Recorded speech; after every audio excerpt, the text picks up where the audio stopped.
You're watching ADX Live HD powered by Jetline Systems.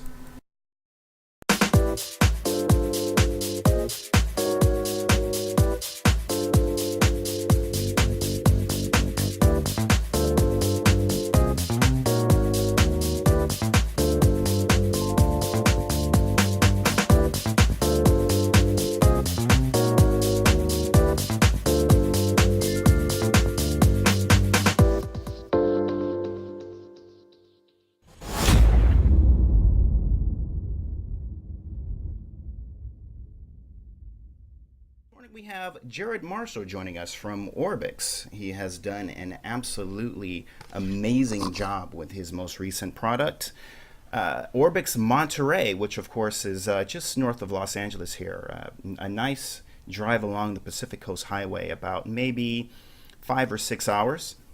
It's a very nice destination, home of course of the amazing Laguna Seca Raceway, which is actually one of the most popular raceways in the entire world, well known for its famous corkscrew hairline turn.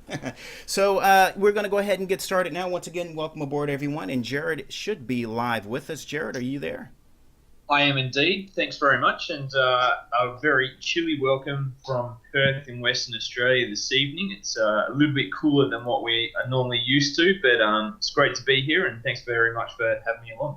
I'm glad I could actually finally get to meet you. Not in person, of course, but at least live, and hear your voice a bit. I know we've chatted quite a bit over the last, I suppose, year or so, but we've never had the chance to actually touch bases with each other. You've certainly done quite an amazing job with Monterey, I have to say, and just following your line of developments and the products that you've worked on over the past few years, your technique has stepped up tremendously each time, and there were a number of things, because I've done sort of the ADX first look articles in regards to some of the products you've done in the past, and some things that I have noted, or I should say nitpicked on, because it's hard to find things that are wrong with your scenery, so I nitpick, and it's funny to see those little nitpicks actually get worked out with each scenery. So it's nice to know that someone's taking a look, and I'll go into some of those areas here. But before we start 100%, I just want to tap the audience and make sure that everyone can hear me okay, and that that of course Jared is coming in clear as well. So if there's any complaints, I'd like to get that out right in the beginning, and then we'll go ahead and kick off. So let's just give that a few seconds, just in case anyone has any trouble with the audio. And I'll just do a test again, just to make sure that everyone can hear me fine at my end.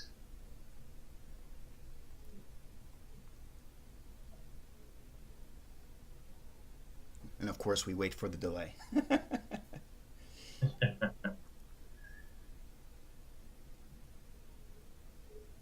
And also, folks, if you notice the screen, if there's any issues with the stream, also any feedback would be good as well. If anything is pixelated, or if the screen is freezing up, anything like that, definitely shoot me your feedback so that I can make any corrections that are necessary. But we've run some tests, so everything so far seems okay, but definitely be sure to give us your feedback. Now, Jared, of course, this is your masterpiece, so I think we're going to sort of start off with the scenery and start off with you a bit in terms of perhaps what you think is probably the most important area of the scenery to get started, and we'll get underway in our little Alabeo R66 here. Sure. That's a little bit of a tricky question. I think for me, you've picked exactly the right location to start off with, just in front of the Del Monte Aviation FBO there. There are a couple of large FBOs that are based at Monterey, and without being too much of an expert of the area, I get the impression that it's quite a wealthy part of the state and the country, and obviously that wealth's on show with a couple of these large FBOs catering for the corporate crowd. So this one here was something that I was fairly happy with how it turned out. I spent a little bit more time, particularly on the terminal building there, with putting a few little extra details, both airside and non-airside there. So that's probably something that's a good place to start off with. And I suppose without picking details or focusing on any area. Perhaps maybe if we just sort of head south to the southern extent of the coverage area, just down near Carmel, and then perhaps take a bit of a look north and towards Laguna Seca, that would be great. Sounds excellent. So I guess we'll go ahead and start off with the main terminal area here. Now, unfortunately for me, and I think I've mentioned this quite extensively over the course of the last several months, is for 2014, and I give full thanks to FTX NCA, which of course is the Northern California region, the latest region by Orbx, is that finally I'm starting to see a lot of developments just in my home state. I have traveled quite extensively throughout the world in real life. And so a lot of the airports that I have reviewed are probably majority is probably in Europe. And I've done a lot of traveling in Europe, so I visited a lot of the airports that I have reviewed. But most of my reviews tend to, I think, lean in the direction of Europe. And I think the reason being is Europe has probably collectively the largest flight simulation community. So that goes without saying that most of the airports we've seen have been in Europe, but we have started to see more of an influx of airports start to arrive in the United States as well. I mean, of course, there's always been the legacy products like LA or JFK and a lot of the mega airports, which I think generate a lot of revenue for flight simulation enthusiasts. But one thing we have not really seen are sort of the smaller regional airports. Certainly Orbx has delivered a lot of the smaller VFR airfields and aerodromes, but I suppose you could say the regional airport as it is something that I think is a direction that Orbx has moved into over the last year or so. And for the most part, every airport that has been chosen to me has been amazing. I mean, if we go back and look at, for example, Bozeman in Montana, that is an incredible airport, an airport that most developers probably wouldn't look at because maybe it's too small. So I think it may be a niche to go into some of these regional airports, but I personally think that there is a lot of interest in these airports. And of course, no one would probably know better than you, or at least the guys who are crunching the numbers at Orbx, because you guys seem to keep making them. And so far, the feedback has been very positive. Yes, and certainly I'm trying to do my best, and all the guys at Orbx are as well, to try and sort of find that right balance between what our customers are looking for in an airport, and also just as importantly, given the amount of time that's spent on a project, it's got to be something that appeals to me as a developer as well.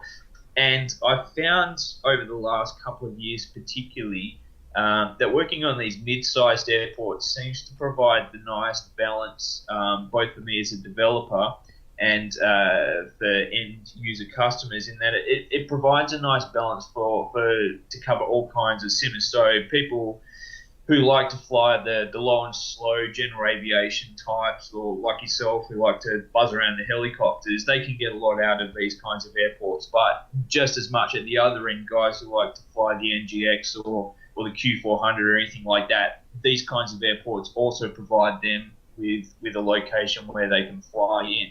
And also, for me personally, these sort of mid-sized airports provide the sort of perfect canvas to be able to make an airport that is big enough that it's got a lot of interesting different components to check out, but also that it's small enough that I'm able to spend a little bit more time on some aspects and add quite a lot more detail that I wouldn't be able to with, say, a much larger project like a JFK or an LAX. And I certainly think you've hit the nail on the head. In fact, I think that's probably the best thing about these smaller airports is that I think what many people are most concerned about is, of course, VAS usage, memory usage, and it almost doesn't matter how powerful your machine is. I mean, of course, I'm using quite a powerful machine by Jetline Systems, and whereas I may not run into a lot of performance issues, there's always going to be a memory issue no matter how great your system is or how much you may spend on your system. And the reason being is, of course, the limitations of the simulator itself.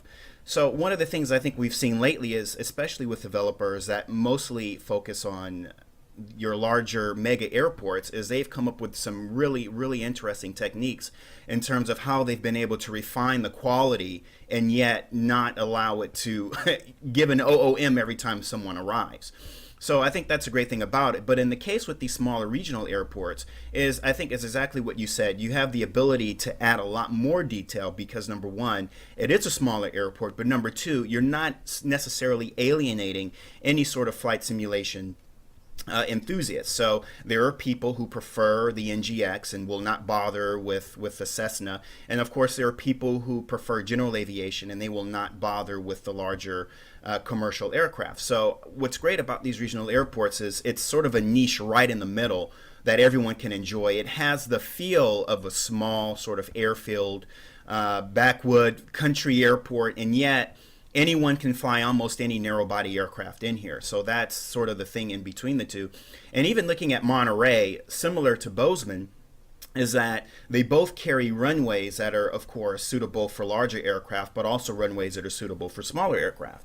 So if you decide you want to fly in your small Beechcraft C90 or Cessna C172, you still have the smaller runway to enjoy, which, of course, to me is fun because keeping it on the center line with such a small runway on a crosswind is always a challenge. So that's definitely fun for the small aircraft, which of course gives this airport that sort of small airfield feel to it. And yet, if you decide, okay, I think I'll switch aircraft and jump into the Majestic Q400 or the Quality Wings Avroliner or the PMDG NGX, you still have that opportunity to take off and go off into a larger mega airport. So I think that's the great thing about these smaller airports, is it hits the head right in the middle.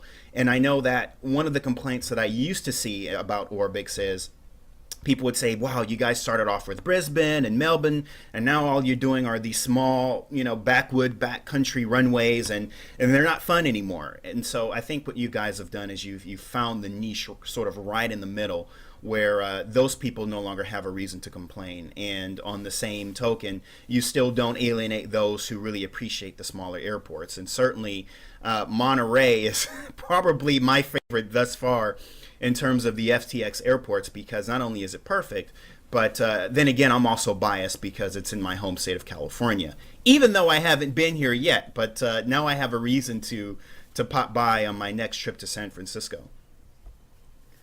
Yeah, sure.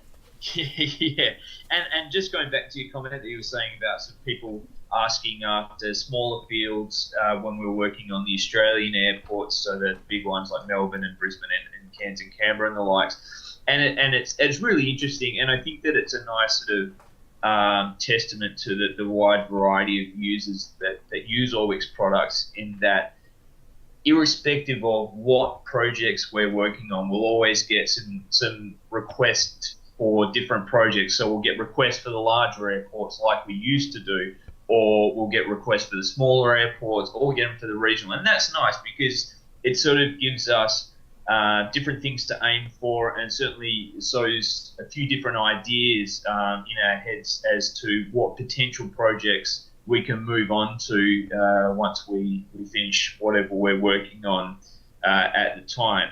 But I just put a little bit of the caveat in there, in that the largest project that probably from a development time point of view that I've personally done was my second project with Orbx, which was Cairns International for Australia.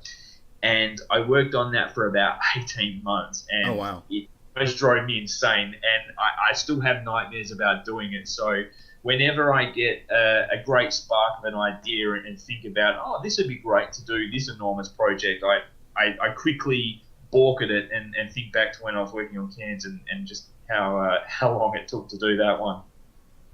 Now, here's one little area that I'm going to now point out.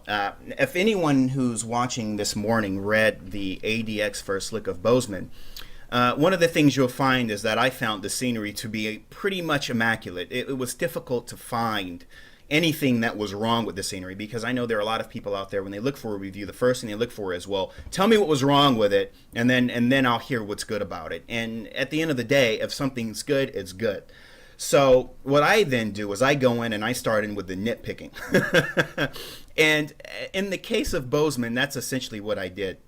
And I remember because after I did my nitpicking, I got an email from you, and you had a very reasonable explanation as to why certain things were done the way they were, and of course, it made perfect sense. But I'm going to mention that area now, and that's sort of the area that I'm trying to hover over right now, and that's the parking lot. And people who Uh-huh. read my reviews, they know that I tend to nitpick about the dumbest things that no one could care about. Who would care about a parking lot? Who cares about cars, trees, or shrubs, or rather, if the parking lot has the same level of texture resolution as the ramp area? And that was just because that's all I could really nitpick about Bozeman.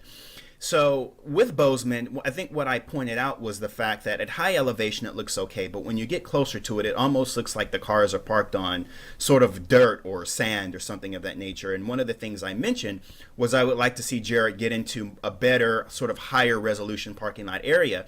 And that's only because I felt that was the only thing that was sort of bringing the airport, I don't want to say bringing it down per se, but if you look at the ramp side area, you look at the terminal textures, everything is perfect. But then you get around to the parking lot, and not that the terminal didn't look good from the parking lot, but simply the parking lot from itself, that's where the texture started to take a slide. So taking a look here at Monterey and looking at the textures of the parking lot, not only are the parking lot textures spot on in terms of the lines that the cars are parked in between. I can see the shrubs. There's little trees that you place there. Just that small, keen attention to detail.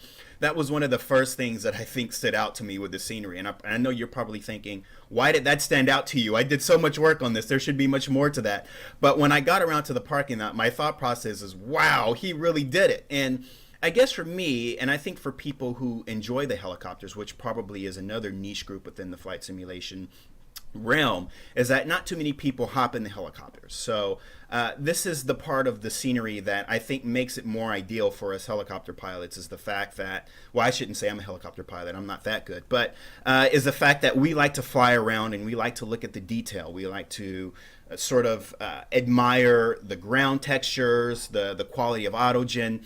And I think what's great about Monterey is you've included sort of the entire peninsula, and we'll start getting into some of those areas as well. So from a helicopter perspective, because there's really nowhere to fly in an airplane unless you fly around circles, this is a scenery that, in my opinion, is more conducive to a helicopter pilot, because you can stop, you can hover, and you can sort of admire the scenery. And I think people who are really into heavy systems intensive aircraft, they're not probably really looking at admiring the scenery as so much as they want it to just have an accurate as a representation as possible. But I think there are a group of us that will actually stop and say, hey, this is a work of art. This does take a lot of time to compile. It takes a lot of effort. And so I like to admire that. And for those of you who are watching, who were in on the the PAXM Manila live stream that I had, one of the things that I pointed out, and I sort of included Misha in on that stream in terms of referring to him, is how much autogen had to be hand placed around, or rather in the city.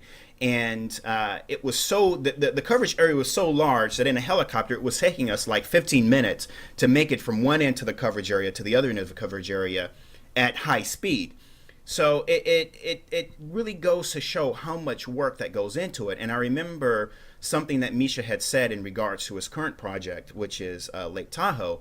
And if I remember on the scene correctly, and I know that Ben from Airline 2 Sim is watching, and Ben may correct me, but I believe Misha said that he had to hand place something like 150,000 individual pieces of autogen. And that's huge. I mean, that's unbelievable. And if you sit there and try to count to 150,000, and if you say, well, if he places one piece of autogen every second, that still takes a long time.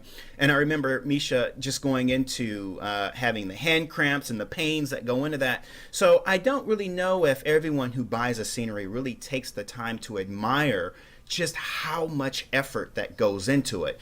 Not even to the point of creating the airport itself, but just little things like modeling autogen and then going through the tedious process of having to hand place each and every single house and building and tree. It's a very tedious process. So for those who will take the time and jump in the helicopter and fly around and admire it, that's where the scenery gets its real justice. It's not just the fact that they bought it, which of course is the impetus, obviously, but for those who really take the time and admire the work that goes into it, is very, to me, that's where the developer is really getting their high hand. That's where the Oscar goes to, if you will, in terms of that admiration. So my next question would be, given how large the peninsula is and the fact that you've had to go in and model all of this, how tedious was the autogenning process, if you will, in terms of covering the entire coverage area?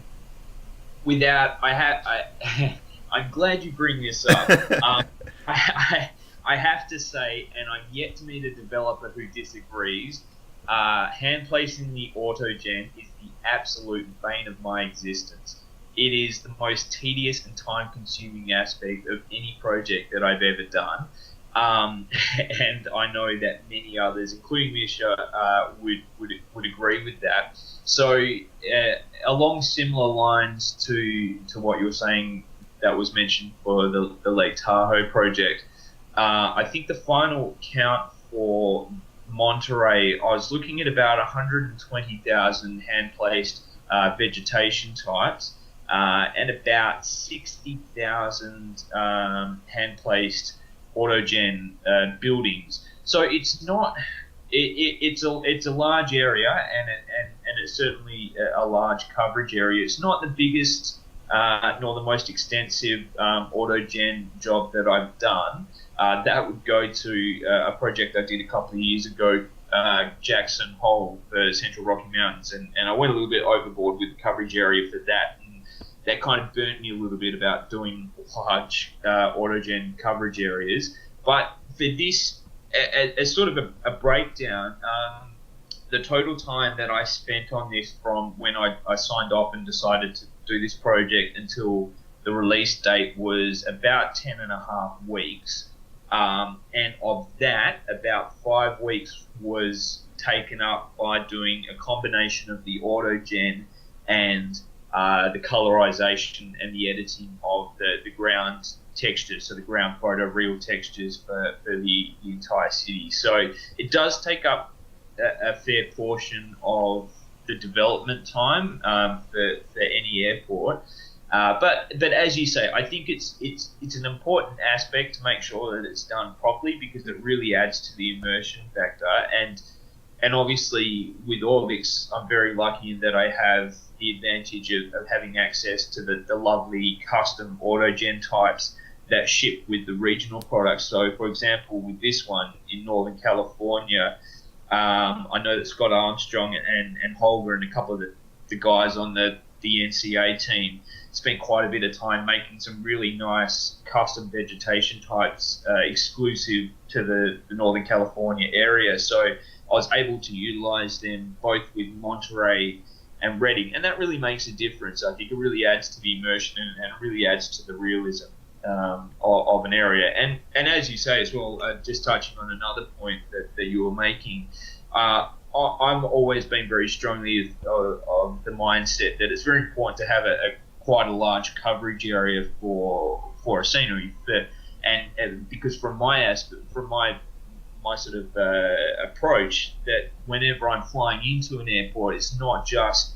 everything within the perimeter area that is what I'm interested in exploring. Like I like to have a large area to check out, whether it's what I'm seeing when I'm doing my final approach or my departure, or whether it's something that I want to go and explore around in a small aircraft or helicopter.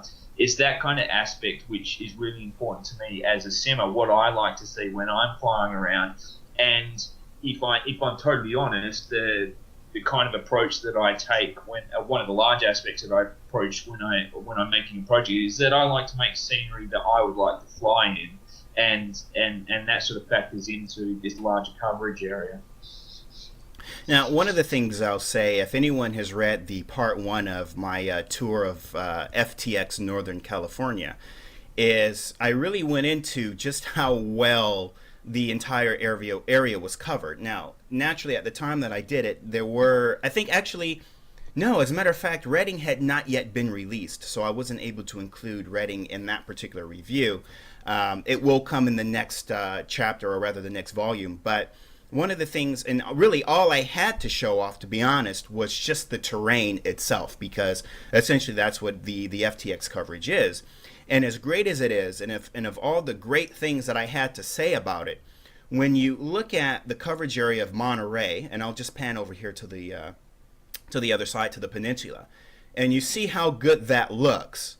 And as great as FTX Northern California is, once you get to the threshold of the scenery coverage area and you see just how different the area is, it's almost unbelievable. I guess the point that I'm getting at here is that your coverage area looks so good that I have found myself approaching in over the ocean just so I can have the sort of immersive effect of the scenery coverage area as opposed to FTX Northern California, because that's just how good it is. Oh, thanks, thanks very much. And as you say that, and as I'm looking at the screen now, with you sort of facing south towards Big Sur and looking outside of the NCA coverage area, it was something which I did toy with, and was a little bit of a sort of a, not an issue, but it was something that I toyed with not moving ahead with the project, was its proximity to the borderline. But I suppose from my viewpoint, with global and with Vector and with the upcoming North American land class product, and not to mention, of course, the Southern California region, which is in the timeline that John has published in our forums. I know that there will come a time when that will be the seamless continuation further south, and from my opinion, that's just something that we can look forward to in the next couple of years. And how how difficult is it procuring the ground image? Because obviously there is photoreal terrain under here, if I'm not mistaken. It looks like it is. How complex Yes. was it to get the imagery for the coverage area? Well, in terms of availability, the US provides a service to the US Geological Survey, have an excellent website where they have quite a lot of good quality imagery available for use. And using Monterey as an example, I was very, very lucky that Holger and I were able to have some access to some extremely high 7 centimeter resolution imagery, which is basically using the photoreal terrain engine. That's as high as you can natively use in both prepared and FSX.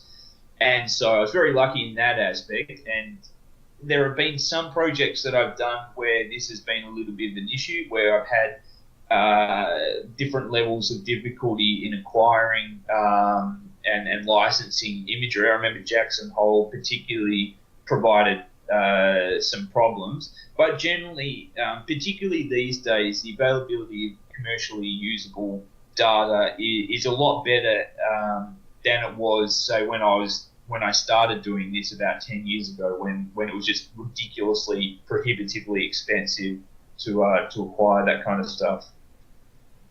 Okay, now I'm going to ask the question. This is the big question, and you can feel free to quote unquote plead the fifth. I'm going to give you Fifth Amendment rights, so you don't have to answer the question. I'm going to ask it anyway. Are you ready? Uh, What would you say was your favorite project to date that you've ever worked on, that you can say this particular project is the epiphany of my abilities as a developer and also my favorite personal destination of everything that you have worked on over the past several years? It's a tough one. You can plead the fifth if you like. That's the worst. That's the worst crossball or curveball I will throw you. I'll say that. I tell you what, if you ask me tomorrow, I would probably give you a different answer. And I suppose, and wussing out and copping out on my answer, I would say that there are a couple of different projects that I've enjoyed for entirely different reasons. I suppose Monterey is definitely one in the last couple of years that I've particularly enjoyed working on. It just, everything came together quite nicely. The guy who took the photos for me, Scott Armstrong, who's a name that many of you have probably heard before and know both from working on the Northern California team, but also as an airport developer in his own right. He did Jefferson for Pacific Northwest. And so, obviously, being a developer, he had exactly the right eye when he went down and took the photos there, and that made life really easy for me in that regard. As I mentioned before, I had access to a lot of really high-quality imagery to use, and obviously I had a really nice, excellent base product with Northern California to build on top of. So everything it came together quite nicely.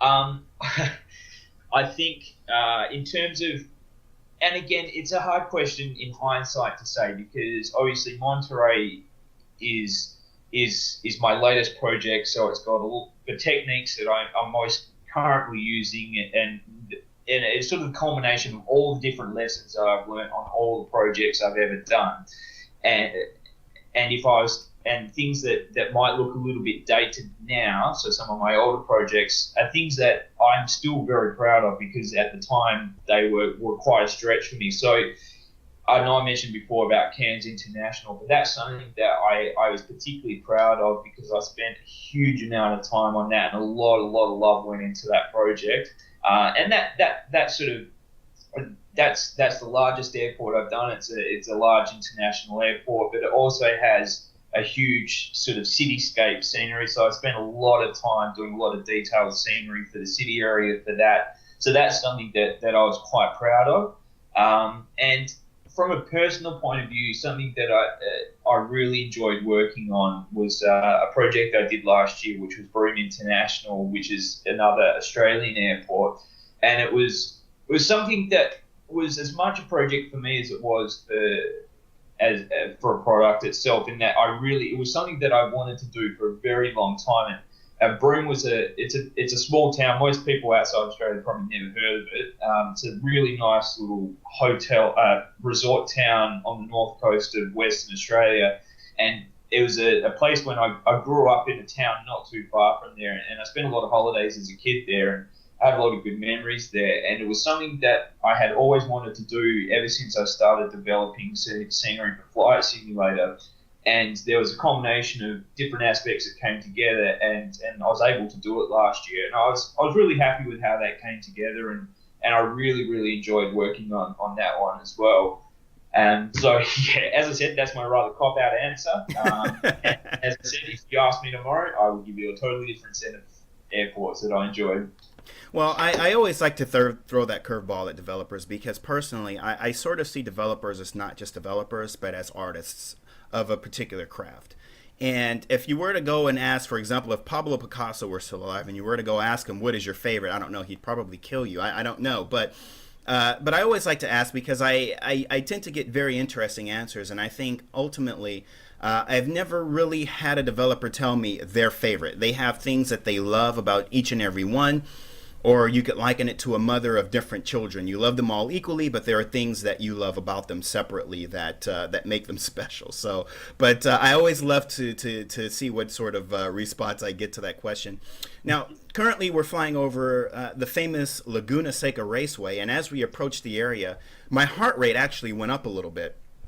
And the reason being is, of course, I'm a huge fan of flight simulation. I love it to death. But one of the games, as far as console gaming, and I'm not into console gaming much. I mean, we have every console game that's currently available in our home, and it's essentially more or less for my stepson. I don't really get into them. But one game that I've always liked, and I remember buying every generation of the Sony PlayStation just for one particular game, and that's been Gran Turismo. And I remember when Gran Turismo 2 first came out, they debuted the Laguna Seca Raceway. And I remember Laguna Seca as always being the most difficult track of all the tracks. And I think there's something like 50 tracks on Gran Turismo 2. But Laguna Seca has always been the most difficult one. And the reason being is this sort of hairpin turn that I'm actually approaching now.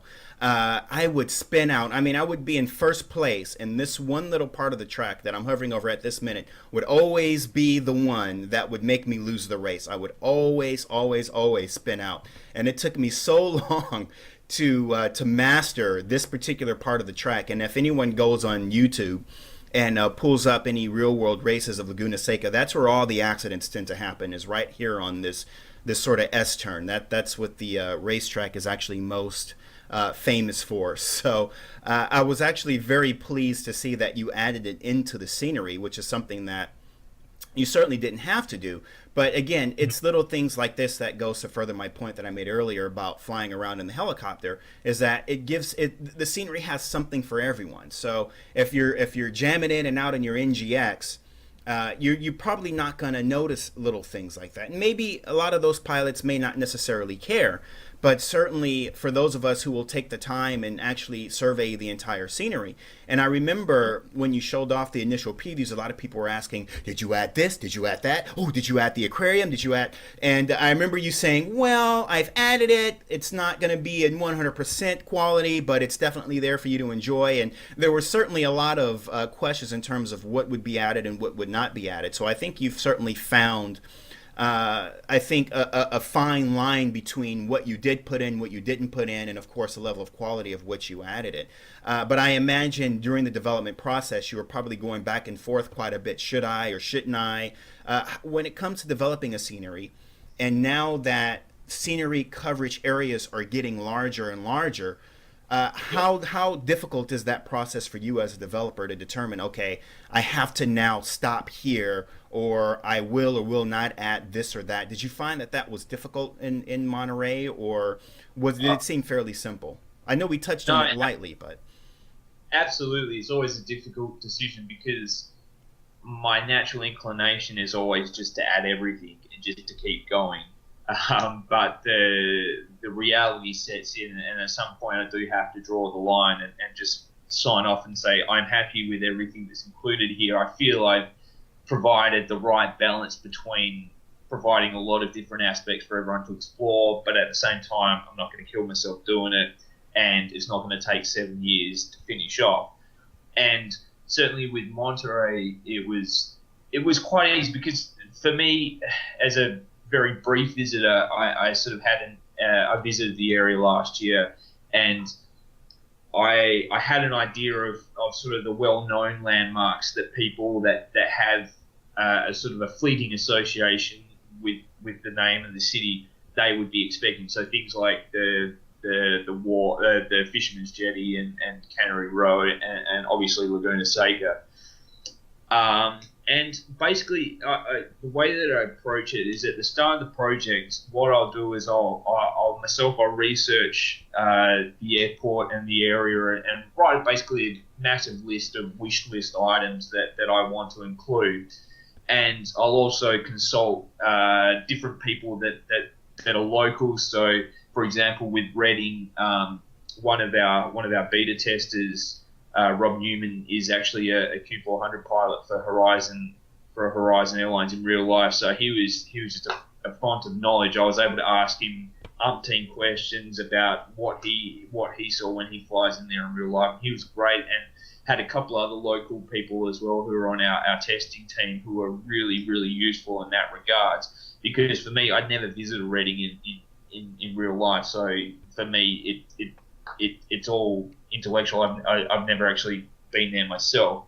So I as I said, I start off with a big list, and then I look at what I can feasibly do, what I have access to the right information. So sometimes there might be a feature that I would like to do, but it's towards the lower end of the list, and I might not have access to the kind of photo sources that I need or anything like that might just sort of make it a little bit too hard to do. And certainly with Monterey, my big consideration with this being a high detailed airport, I was very wary of making sure that performance was good in the sim. So when there's things that aren't close to the airport or that I wouldn't expect when I'm flying around myself that I would look up too close at unless I was specifically looking at it, I can approach them and see that I can take a little bit of detail out of that. And as you've demonstrated with the raceway there, that's certainly the perfect case in point. So I don't pretend to say that I spent a huge amount of detail at the raceway. It's looking pretty sparse, but for someone who's flying in an approach to runway 28 left or 28 right and comes over the top of it at about 1,000 feet, it looks the part. And the same with things like the Fisherman's Wharf and Cannery Row and whatnot. They're not things that you're going to go up and look at right up close and expect to see HD 496 textures on. But at the same point, when you're flying around from a decent altitude, they look the part and they look like they do in real life. And I'll quickly, just before I let you ask another question, I'll just touch back to what you were saying about Gran Turismo and Laguna Seca.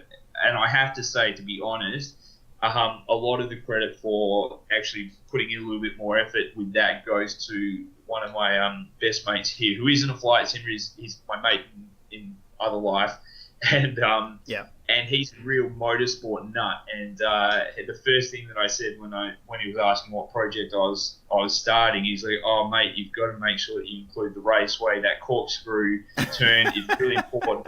It's like, I've watched all of it on the shows, and I play in Gran Turismo all the time. You've got to put in there. And so, yes, that's the catalyst for where that started off.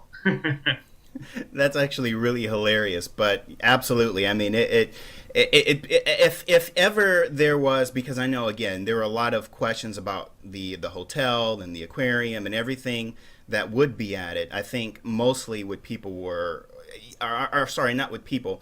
But I think when it comes to landmarks in the area, certainly that is the most important. So anything that would be added, certainly that's probably one of the most important.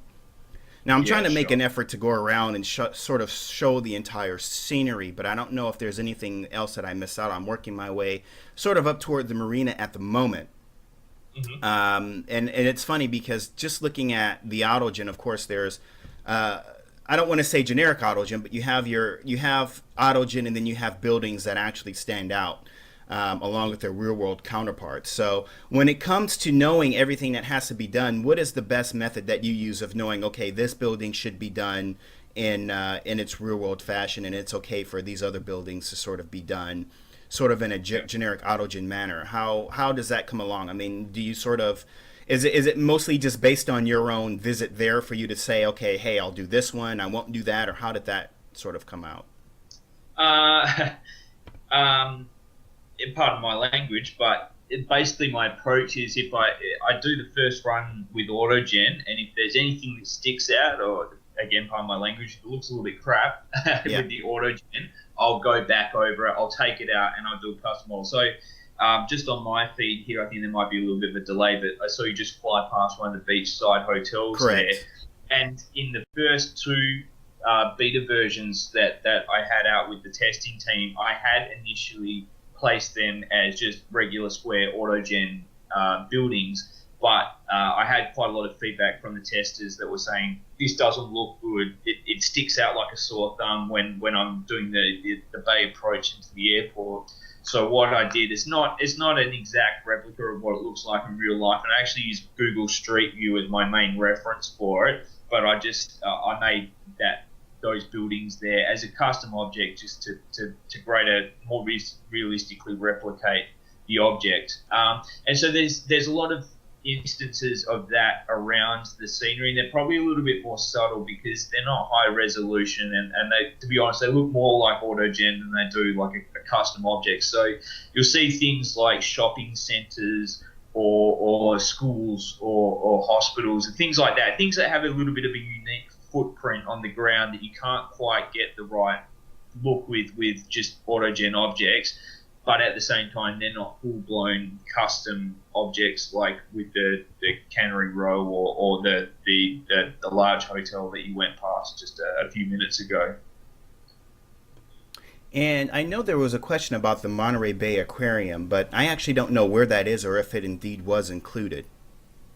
It was. It's not high resolution, so it's part of the Cannery Row main street. So basically the main street in the downtown area. It's just the building at the far west end of the street, and you can tell it because it has two, I think they're chimney stacks, or there's some kind of stack of some description, so you can tell them at the end of the street there.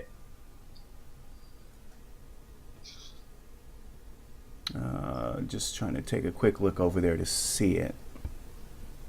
And then, of course, there's all the golf courses. Yes, And 473 of them. And in fact, there was a couple of guys on a golf cart, and I'm not sure which course that was. I was actually going to go down and say hello to the couple of guys out on the golf course, but I'm not sure of all the courses that are up here. I'm not sure which one specifically that was, but I thought that was actually a pretty nifty little feature as well. Yeah, that was a cynical marketing attempt on my behalf. I made them just so that they'd look nice in a screenshot. But no, in all honesty, they're included quite close to the airport perimeter.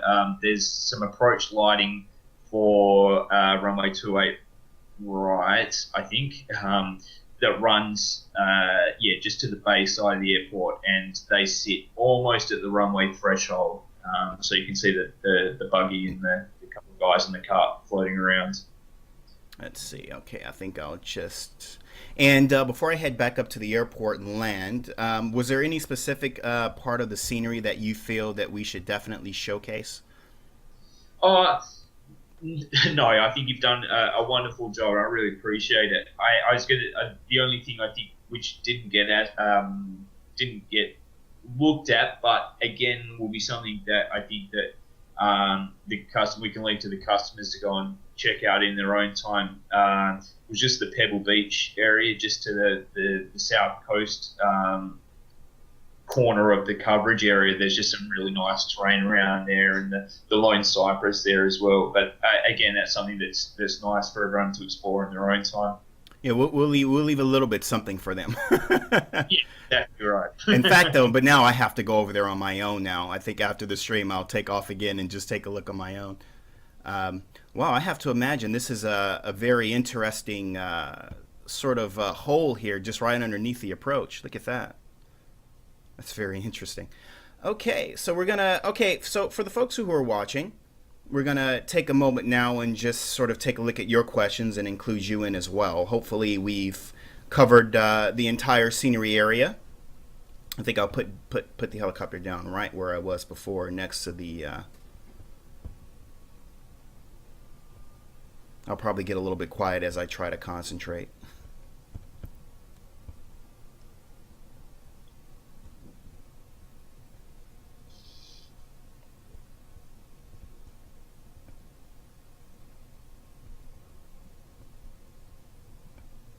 Although this is probably not a designated helicopter landing spot, but I really love what you did with the Del Monte Aviation FBO. It was really lovely.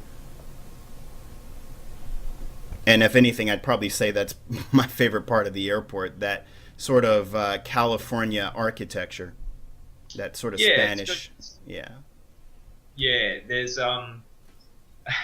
there's a chain of Mexican restaurants in Perth that used to be a really big thing when I was growing up, and they have exactly the same kind of architecture as that building there.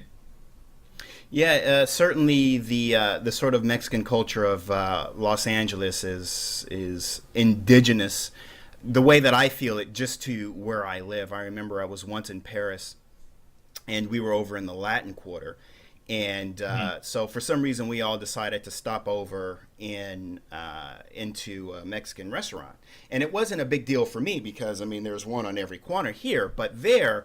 One of my friends was from the UK, a couple of guys were from Germany, so they really weren't that versed in the culture, so they wanted to try Mexican food. So I said, okay, let's do it. So we went in there and had dinner, and the whole music and the mariachi band was going, and then by the time we were done, which was about 3 hours later, and after maybe 5 beers, we step out onto the street, and I actually had forgotten where I was.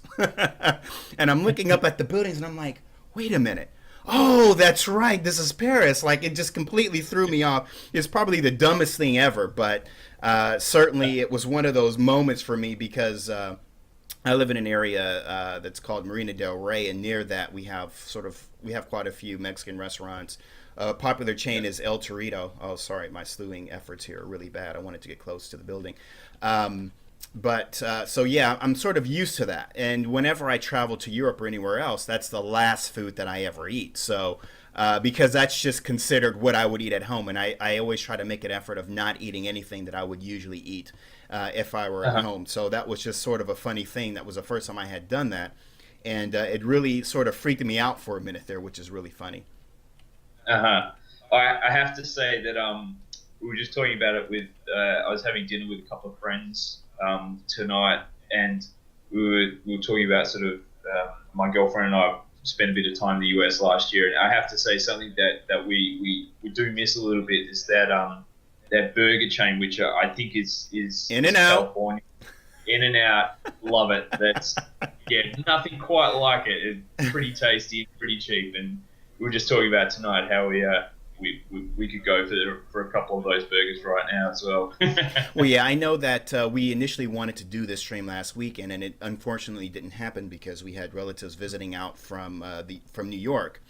And but one of the things about that was the second they got here, the first thing they wanted was In and Out, and I think they had it like 4 or 5 times while they were here, just to have it, before they're gone again, and they won't have it again for a few years. So, and I know the guys at Jetline Systems who are down in Tampa, I think they're actually waiting for me to FedEx them some In and Out. So we're still working out the logistics on that, but. I guess what makes that In-N-Out burger so great is the fact that their food is actually fresh. They don't freeze anything. So when you eat a burger, I think that's the only burger in the world that you can eat and have a feeling of, oh my God, this is fresh, and not regret it after the fact. So I think that's one of the great things about it.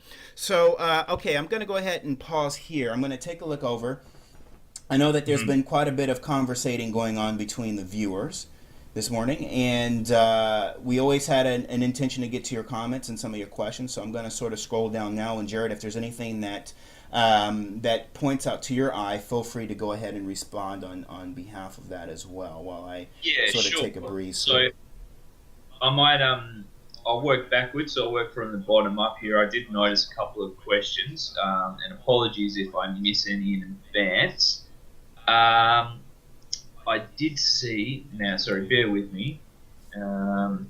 There's a question here that was just asking about Broom and whether it was going to be upgraded to the new version of Prepared. And yes, that is in the works. And I haven't got to starting it yet. I am currently working on getting Reading up to the new standard. That's been my highest priority since finishing Monterey. So that'll be the next one that's out. But following that, I will be working on Broome and other airports, getting them up to standard in between and working around my current new projects as well. I'm just I'm just having a little bit of a look through here. I've got another question here, and I get asked this quite a lot, actually, to be honest. And it's the question: am I ever going to look at working on Perth International, which is my home airport? And I know that it's one that seems to get requested a lot around different forums and at ADX as well. As sort of it seems to be a relatively high demand, and it is actually about 5 minutes drive from my front door. I've got to be honest, it's not currently on my short list. I've got a short list of 2 or 3 airports that I'm looking at working on. It's not currently on them, but it is always something in my mind that I would like to do properly one day.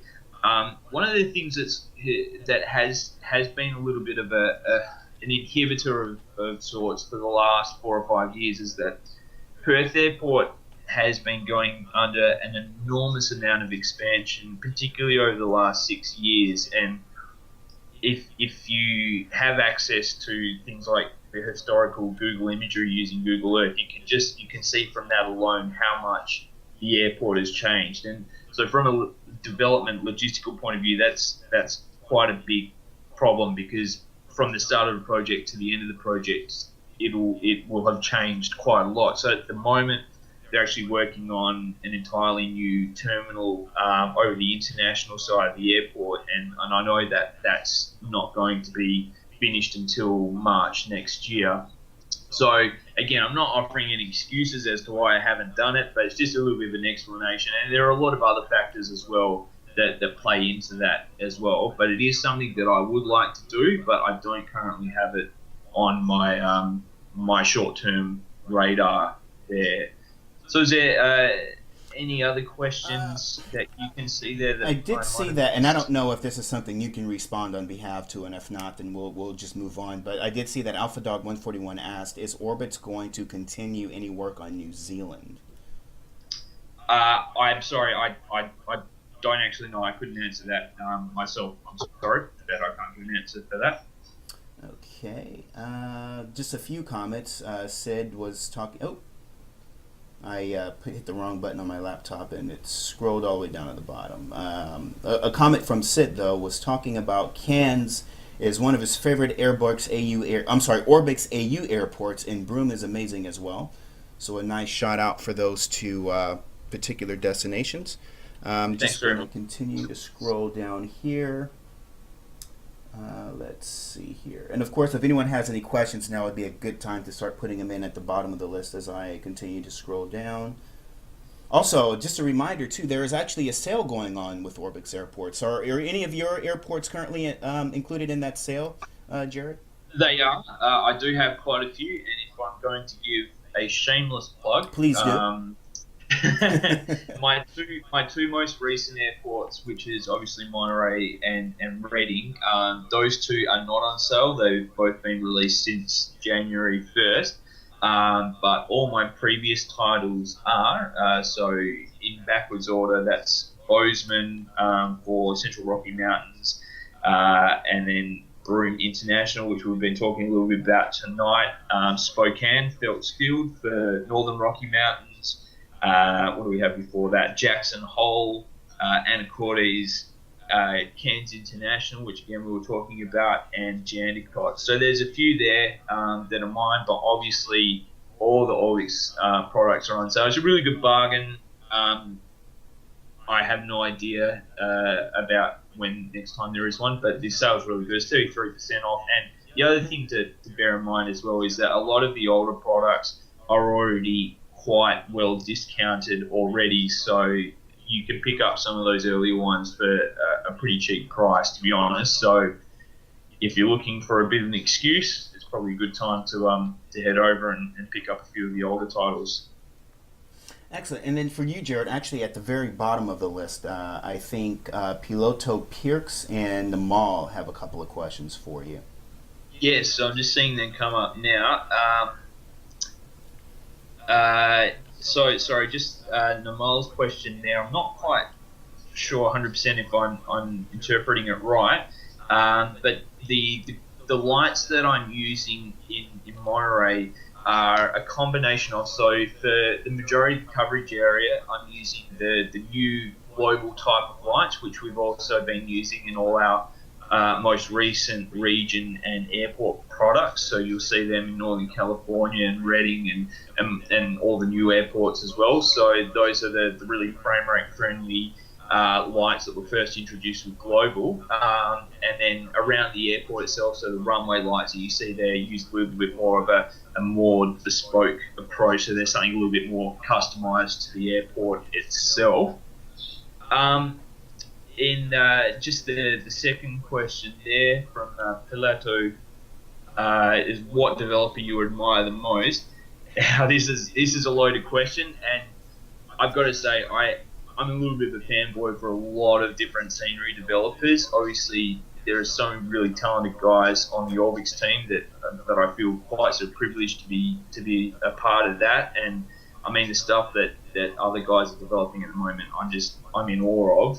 And even and outside of the Orbx sort of staple as well, I know that in the interview that I did with Air Daily X last year, I answered this in a little bit more detail. But I mean, I have an enormous amount of respect. I think coming from someone who knows how much time and how many late nights and how much work goes into even what seems to be a relatively small project. For anyone else that does this, I think I have a good understanding of how much it takes to do a good quality product, and some of the stuff that I'm seeing at the moment is just absolutely amazing. But I think guys like the Fly Tampa guys have always been a team that I've always looked up to and sort of really taken a lot of inspiration from. com, and I mean, guys like Flight Beam, the stuff that they're doing is sensational as well, and obviously the 29 Palms guys is great. And I mean, I'm selling a lot of other people's short because I could rabbit on for hours about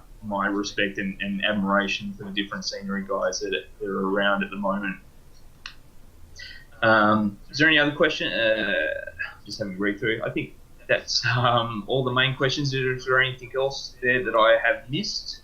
No, I pretty much went through them. I didn't see anything else. Mostly everyone talking amongst themselves. I'll just do a one more one through really quickly one more time.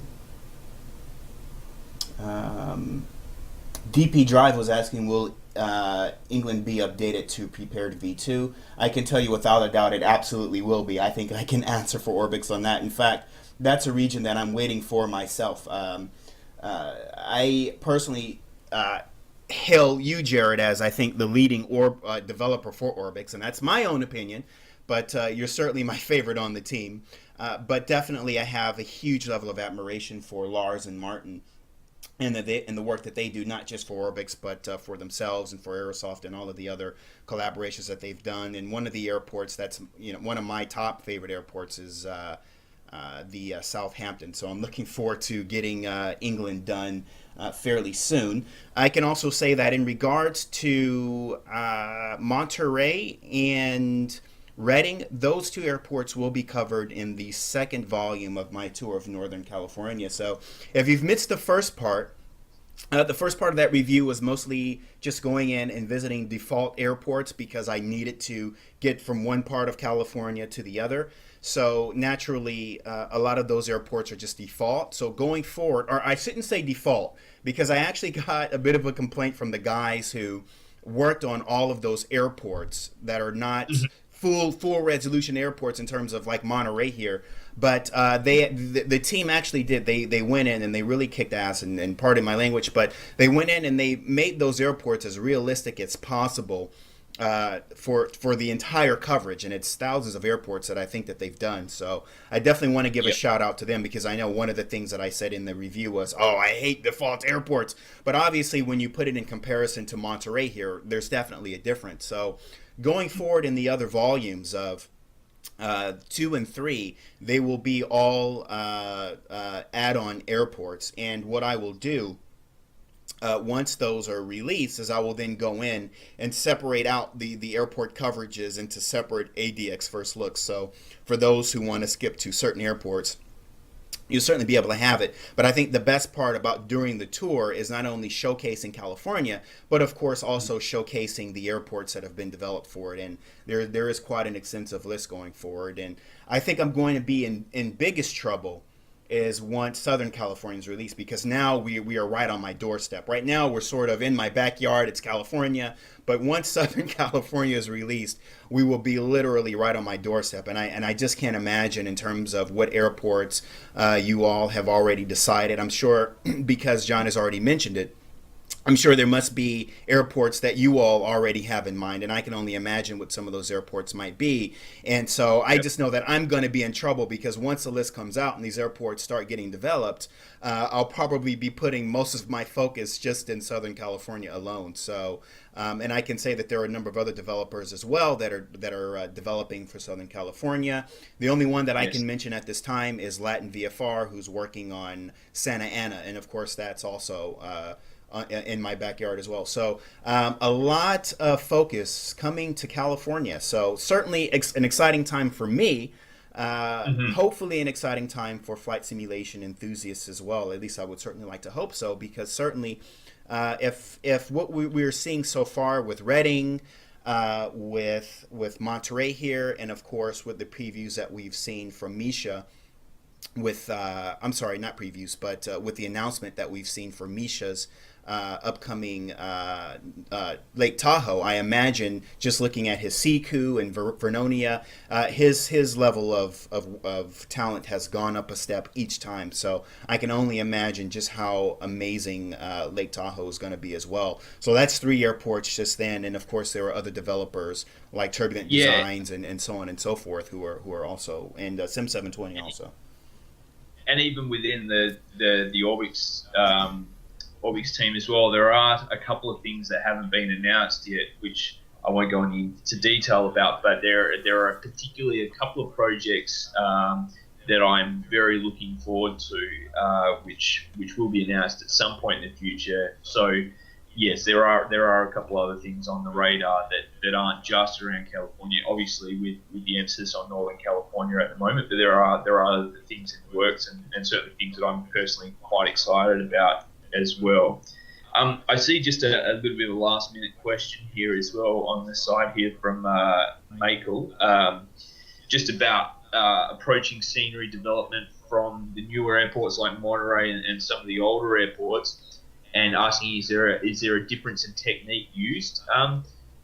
I suppose for me, there's not been a massive change in the way that I've developed any of my airports over the last 6 or 7 projects that I've worked on. But with each airport that I do and with each new project that I look at, there's always a couple of things that I learn along the way from a previous project, or there's sort of lessons that I pick up along the way, and that just help improve things. So whether that's tweaking performance or looking at ways to better optimize scenery. To be perfectly honest, that's probably one of the big things that keeps changing over the last couple of projects, is just working out ways to get a little bit more bang for buck in terms of polygon and texture usage. That's probably the biggest thing for me personally that I've changed. And obviously, listening to the community, there are different things that become sort of hot topics that I pay attention to. And obviously, the car park detail was a big fad of last year, and certainly was something that I looked at incorporating with both Reading and Monterey. And obviously, there's different things at the moment. So I know there's been a little bit of discussion about including the whole cityscapes with things like the packs in Manila and whatnot over the last couple of weeks. The discussion has turned to that, and then obviously what Russ has been doing with his new project with the interior of the airport, and sort of the discussion that's been picked up from that. So I'm certainly trying my best to listen to all that feedback and then incorporate what I can realistically do. Some things that I think are the way to go forward, and some things that again are things that I need to sort of weigh in and balance out as to whether there's something that's realistic or not. And that's always sort of a bit of a debate that needs to be had at the start of every project. Well, I think we've had some very, very intuitive insight just in regards to you, Jared, and your development techniques. And I don't know what you're planning on next. And you can plead the fifth on this question. Is your next airport going to be a FTX NCA, or are you heading back to another region? I've got to be 100% honest. I don't actually know what I'm doing next yet. Oh, wow. I haven't signed off on it yet. It's been 2 weeks since I finished Monterey. I spent about a week of that in deep hibernation, catching up on a very great deal of sleep deprivation. Right, I can imagine. This week I've been working on getting Reading up to prepared 2.0 standard. I've got a few other bits and bobs. I've got 3 airports on my short list. I won't give away any sneak peeks yet, just in case I don't actually go ahead with any of them. But at the moment, it's a little bit of doing some research, working out what the best way to go forward is, seeing if I can get things lined up to make projects go ahead. But that'll be a decision I'll be making in the next week or so. But as of tonight, I don't actually know what my next project is. Well, I definitely think it's important for you to get your rest.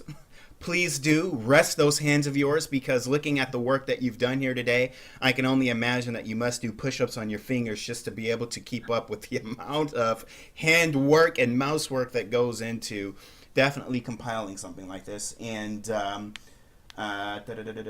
Drive was saying, I saw something. Oh yes, one of the readers was saying the mall. Take some rest, Jared. Great job, and certainly what we've seen here today is a great testament of your abilities and skills as a developer. I am a fan of yours.